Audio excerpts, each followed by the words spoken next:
ఇక్కడ ఇచ్చేసినటువంటి తెలుగుదేశం కుటుంబ సభ్యులకి అందరికీ కూడా ధన్యవాదాలు తెలియజేస్తున్నాం. మన తంబలపల్లి నియోజకవర్గంలో ఒక విచిత్రమైనటువంటి పరిస్థితి దాపురించింది. కారణం ఏమంటే అత్యంత సులభంగా గెలుచుకోగలిగినటువంటి ఈ స్థానాన్ని ఇక్కడ ఉన్నటువంటి క్యాండిడేట్ అసమర్థతో అలక్ష్యం వల్లనో దీన్ని చేజార్చుకోవడం జరిగింది. సుమారుగా ఎటువంటి పరిస్థితుల్లో 20,000 కంటే ఎక్కువ మెజారిటీతో గెలుస్తామనే ధీమాతో ఉన్నటువంటి కార్యకర్తలందరి యొక్క మనసులో ఛిద్రమయ్యే విధంగా ప్రవర్తించాడు మన క్యాండిడేట్.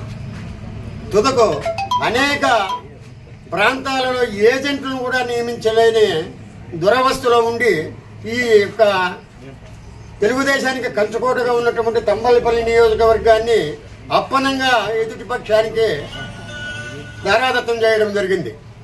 అయినా కార్యకర్తల యొక్క మనోభావాలను గుర్తించకుండా నేటికి కూడా అతను జయచంద్రారెడ్డి గారు కార్యకర్తలను ఎంతో ఎంతో ఎంతో నిర్లక్ష్యం చేస్తున్నాడు. ఇప్పుడు ప్రభుత్వం ముందు వచ్చినా కూడా కార్యకర్తలు నైరాశ్యంతో నిరాశ నిస్పృహలతో ఉండేటువంటి పరిస్థితి వచ్చింది ఈ నియోజకవర్గంలో. ఇది కేవలము అతని యొక్క నిర్లక్ష్యం వల్లనే ఇది జరుగుతూ ఉంది. కాబట్టి ఇప్పటికైనా పార్టీ అధిష్టానము దీనిని గుర్తించి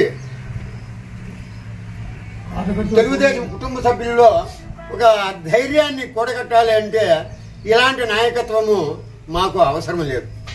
ఇలాంటి నాయకత్వం ఉండేదానివల్ల ప్రజల్లో కార్యకర్తల్లో ముఖ్యంగా పల్లెల్లో కూడా వైషమ్యాలు ఏర్పడడానికి అవకాశం ఉంది. అందువల్ల దయచేసి అధిష్టానము దీన్ని తీవ్రంగా పరిగణించి ఈ నియోజకవర్గాన్ని తెలుగుదేశం పునర్వైభవాన్ని తీసుకురావడానికి కార్యకర్తల్లో నూతనమైనటువంటి ఉద్యోగాన్ని కల్పించవలసిందిగా మరీ మరీ ప్రార్థిస్తున్నాము. సరైనటువంటి ఇన్ఛార్జి ప్రజల్లో మమేకమై కార్యకర్తలను వెన్నంటి ఉండేటటువంటి నాయకత్వం మాకు అవసరం. కాబట్టి అధిష్టానం దీన్ని ఎంతో ప్రతిష్టాత్మకంగా తీసుకొని మా నియోజకవర్గాన్ని అన్ని విధాలుగా సహకరించి దీన్ని అభివృద్ధి పదంలో నడిపించవలసిందిగా అధిష్టానాన్ని మరీ మరీ ప్రార్థిస్తూ